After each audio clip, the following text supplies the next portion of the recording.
The Clash of Civilizations and the Remaking of World Order by Samuel Phillips Huntington.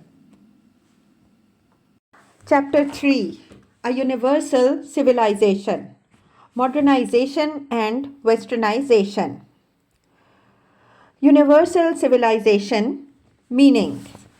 Some people argue that this era is witnessing the emergence of what V.S. Naipaul called a universal civilization. What is meant by this term? The idea implies in general the cultural coming together of humanity and the increasing acceptance of common values, beliefs, orientations, practices, and institutions by peoples throughout the world. More specifically, the idea may mean some things which are profound but irrelevant, some which are relevant but not profound, and some which are irrelevant and superficial.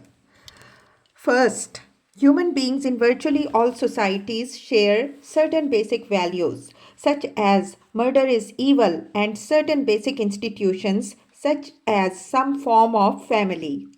Most peoples in most societies have a similar moral sense, a thin minimal morality of basic concepts of what is right and wrong. If this is what is meant by universal civilization, it is both profound and profoundly important, but it is also neither new nor relevant. If people have shared a fundamental values and institutions throughout history, this may explain some constants in human behavior, but it cannot illuminate or explain history, which consists of changes in human behavior. In addition, if a universal civilization common to all humanity exists, what term do we then use to identify the major cultural groupings of humanity short of the human race? Humanity is divided into subgroups, tribes, nations, and broader cultural entities, normally called civilizations. If the term civilization is elevated and restricted to what is common to humanity as a whole, either one has to invent a new term to refer to the largest cultural groupings of people, short of humanity, as a whole, or one has to assume that these large but non-humanity wide groupings evaporate. Vaclav Havel, for example, has argued that we now live in a single global civilization and that this is no more than a thin veneer that covers or conceals the immense variety of cultures, of peoples, of religious worlds, of historical traditions and historically formed attitudes, all of which, in the sense, lie beneath it. One semantic confusion, however, is gained by restricting civilization to the global level and designating as cultures or sub-civilizations those largest cultural entities which have historically always been called civilizations. Second, the term universal civilization could be used to refer to what civilized societies have in common, such as cities and literacy, which distinguish them from primitive societies and barbarians. This is, of course, the 18th century singular meaning of the term, and in this sense, a universal civilization is emerging, much to the horror of various anthropologists and others who view with dismay the disappearance of primitive peoples. Civilization in this sense has been gradually expanding throughout human history, and the spread of civilization in the singular has been quite compatible with the existence of many civilizations in the plural. Third, the term universal civilization may refer to assumptions, values, and doctrines currently held by many people in the Western civilization and by some people in other civilizations. This might be called the Davos culture. Each year, about 1,000 businessmen, bankers, government officials, intellectuals, and journalists from scores of countries meet in the World Economic Forum in Davos, Switzerland. Almost all these people hold university degrees in the physical sciences, social sciences, business or law, work with words and or numbers, are reasonably fluent in English, are employed by governments, corporations, and academic institutions with extensive international involvements, and travel frequently outside their own country. They generally share beliefs in individualism, market economies, and political democracy, which are also common among people in Western civilization. Davos people control virtually all international institutions, many of the world's governments, and the bulk of the world's economic and military capabilities. The Davos culture, hence, is tremendously important. Worldwide, however, how many people share this culture? Outside the West, it is probably shared by less than 50 million people or 1% of the world's population, and perhaps by as few as 1/10 of 1% of the world's population. It is far from a universal culture, and the leaders who share in the Davos culture do not necessarily have a secure grip on power in their own societies. This common intellectual culture exists, as Hedley Bull pointed out, only at the elite level. Its roots are shallow in many societies, and it is doubtful whether, even at the diplomatic level, it embraces what was called a common moral culture or set of common values, as distinct from a common intellectual culture. Fourth, the idea is advanced that the spread of Western consumption patterns and popular culture around the world is creating a universal civilization. This argument is neither profound nor relevant. Cultural fads have been transmitted from civilization to civilization throughout history. Innovations in one civilization are regularly taken up by other civilizations. These are, however, either techniques lacking in significant cultural consequences or fads that come and go without altering the underlying culture of the recipient civilization. These imports take in the recipient civilization either because they are exotic or because they are imposed. In previous centuries, the Western world was periodically swept by enthusiasms for various items of Chinese or Hindu culture. In the 19th century, cultural imports from the West became popular in China and India because they seemed to reflect Western power. The argument now that the spread of pop culture and consumer goods around the world represents the triumph of Western civilization trivializes Western culture. The essence of Western civilization is the Magna Carta, not the Magna Mac. The fact that non-Westerners may bite into the latter has no implications for their accepting the former. It also has no implications for their attitudes towards the West. Somewhere in the Middle East, a half dozen young men could well be dressed in jeans, drinking coke, listening to rap, and between their bows to Mecca, putting together a bomb to blow up an American airliner.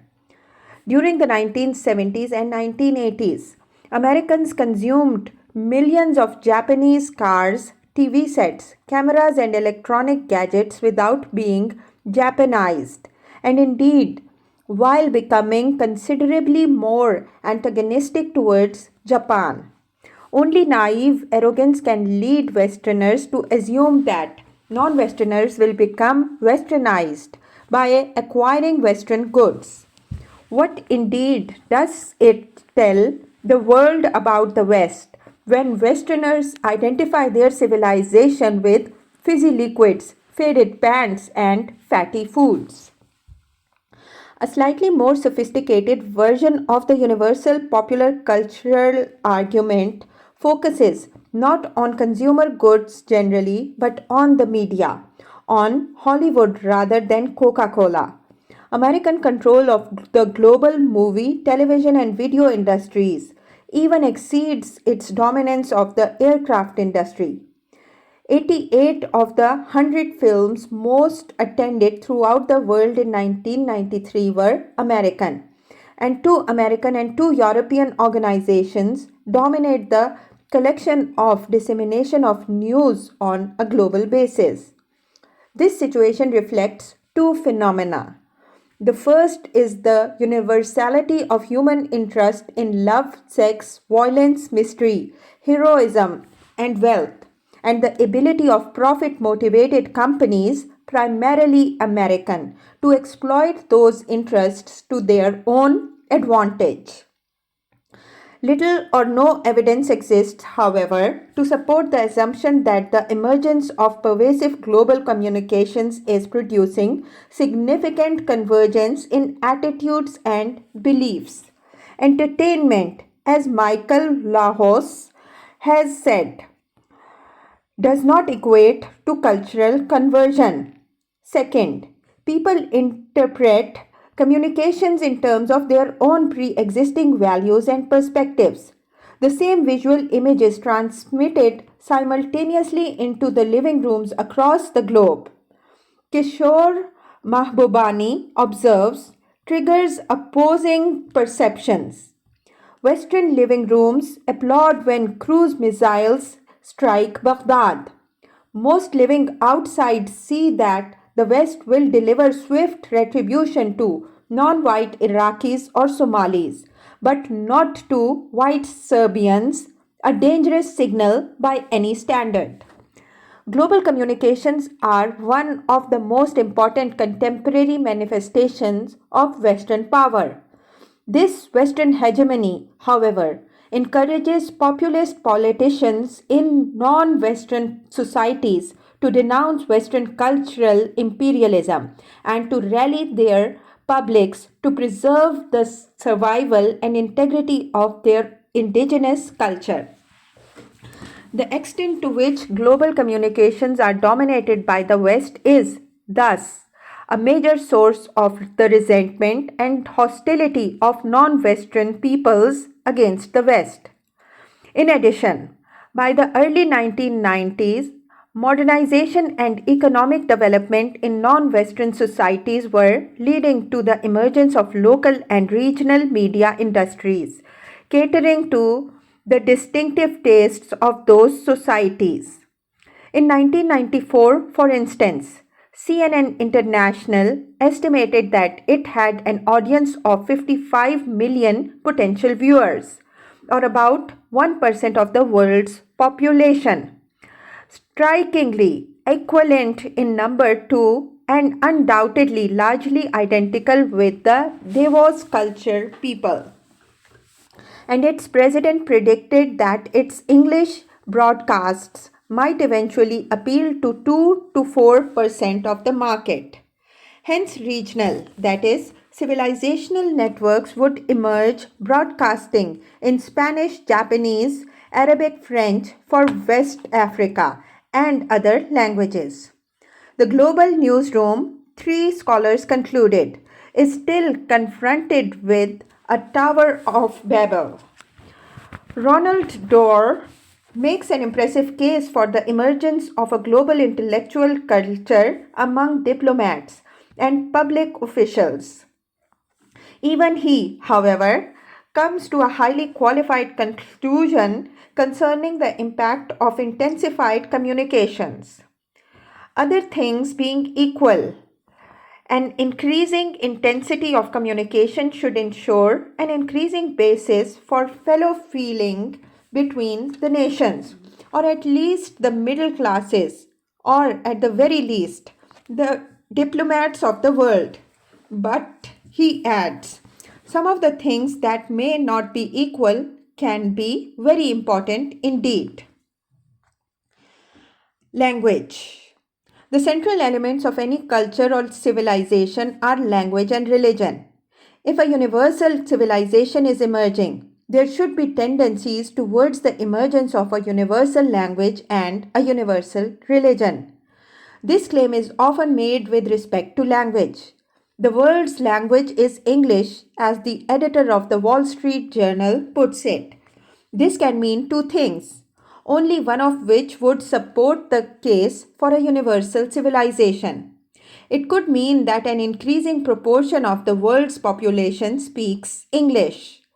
No evidence exists to support this proposition, and the most reliable evidence that does exist, which admittedly cannot be very precise, shows that the opposite is true. The available data covering more than 3 decades, 1958 to 1992, suggest that the overall pattern of language use in the world did not change dramatically, that significant declines occurred in the proportion of people speaking English, French, German, Russian, and Japanese, that a smaller decline occurred in the proportion speaking Mandarin, and that increases occurred in the proportions of people speaking Hindi, Malay, Indonesian, Arabic, Bengali, Spanish, Portuguese, and other languages. English speakers in the world dropped from 9.8% of the people in 1958 speaking languages as spoken by at least 1 million people to 7.6% in 1992. See Table 3.1.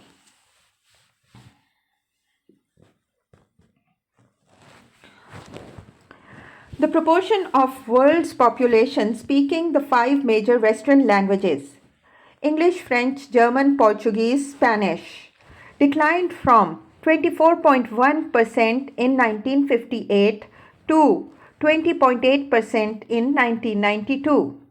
In 1992, roughly twice as many people spoke Mandarin, 15.2% of the world's population as spoke English, and an additional 3.6% spoke other versions of Chinese.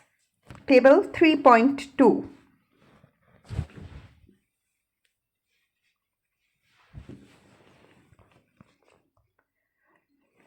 In one sense, a language foreign to 92% of the people of the world cannot be the world's language. In another sense, however, it could be so described if it is the language which people from different language groups and cultures use to communicate with each other. If it is the world's lingua franca, or in linguistic terms, the world's principal language of wider communication, LWC. People who need to communicate with each other have to find means of doing so. At one level, they can rely on specifically trained professionals who have become fluent in 2 or more languages to serve as interpreters and translators. That, however, is awkward, time-consuming, and expensive. Hence, throughout history, lingua francas emerged, Latin in the classical and medieval worlds, French for several centuries in the West, Swahili in many parts of Africa, and English throughout much of the world in the later half of the 20th century. Diplomats, businessmen, scientists, tourists, and the services catering to them, airline pilots and air traffic controllers, need some means of efficient communication with each other, and now to do it largely in English. In this sense, English is the world's way of communicating interculturally, just as the Christian calendar is the world's way of tracking time. Arabic numbers are the world's way of counting, and the metric system is, for the most part, the world's way of measuring. The use of English in this way, however, is intercultural communication. It presupposes the existence of separate cultures. A lingua franca is a way of coping with linguistic and cultural differences, not a way of eliminating them. It is a tool for communication, not a source of identity and community. Because a Japanese banker and an Indonesian businessman talk to each other in English does not mean that either one of them is being Anglophiled or westernized.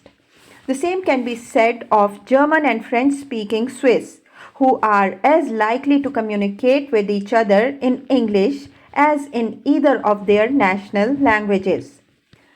Similarly, the maintenance of English as an associate national language in India, despite Nehru's plans to the contrary, testifies to the intense desires of the non-Hindi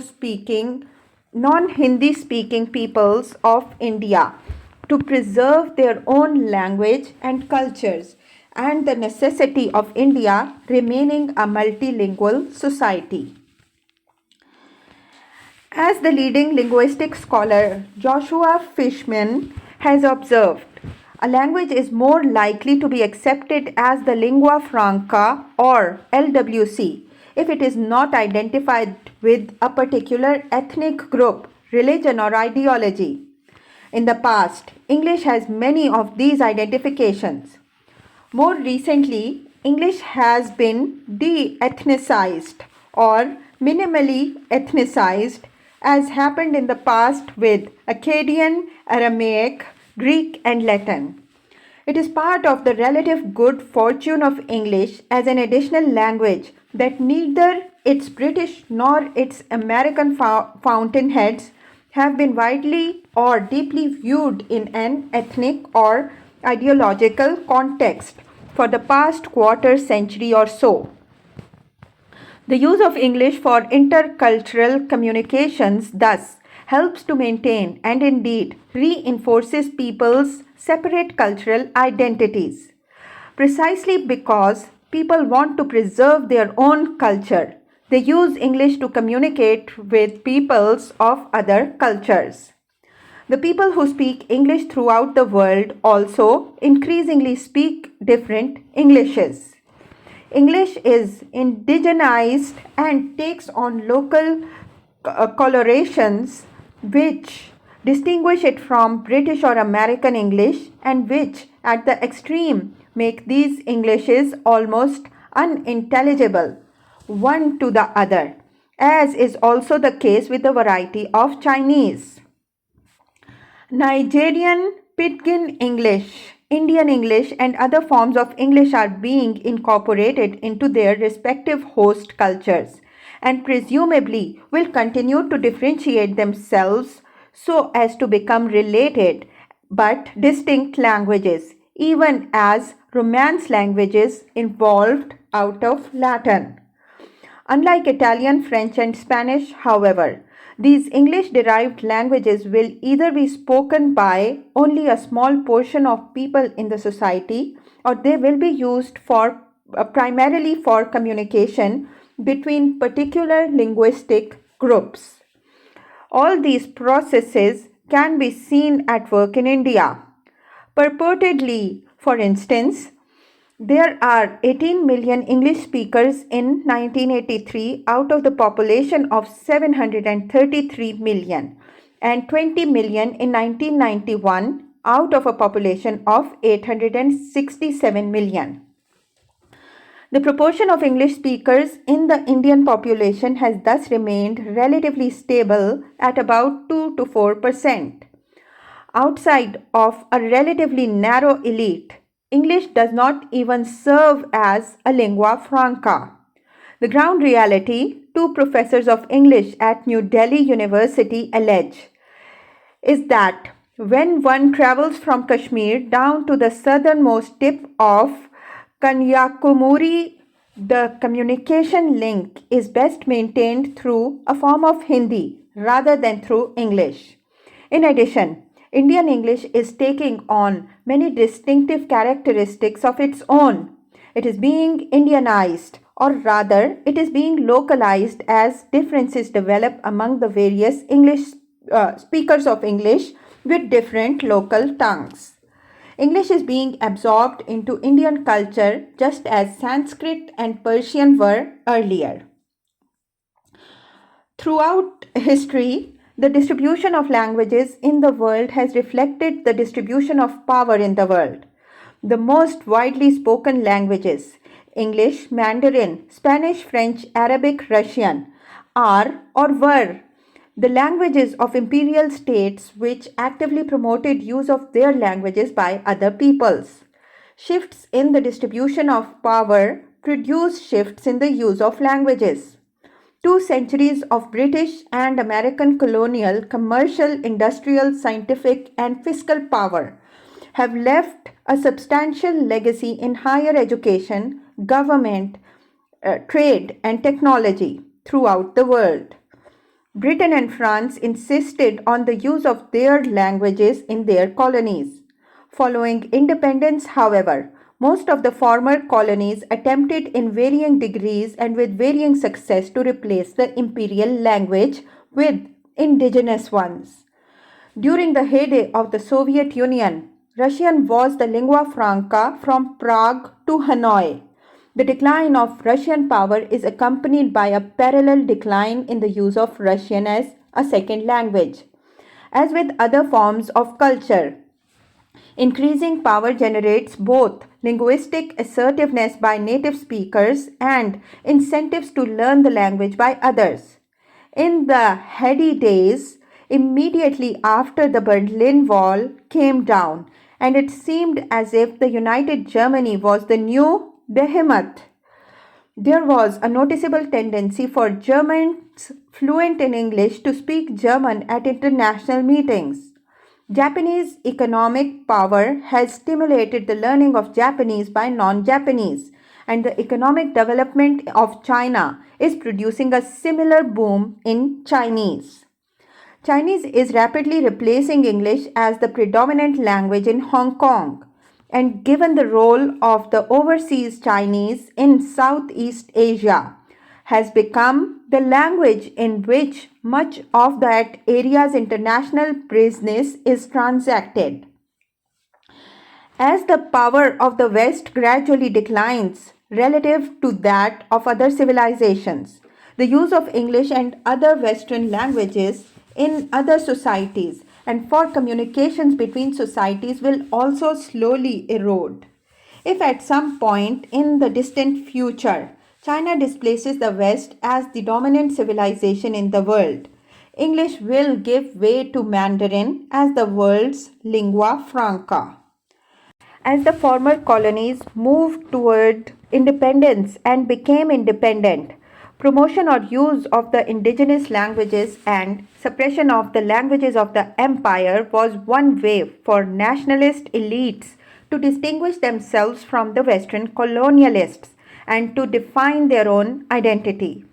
Following independence, however, the elites of these societies needed to distinguish themselves from the common people of their societies. Fluency in English, French, or another Western language did this. As a result, elites of non-Western societies are often better able to communicate with Westerners and each other than with the people of their own society.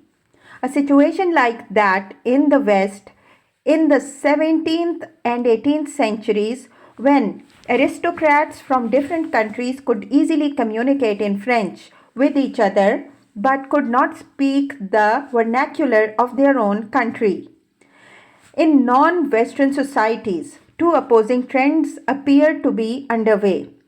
On the one hand, English is increasingly used at the university level to equip graduates to function effectively in the global competition for capital and customers.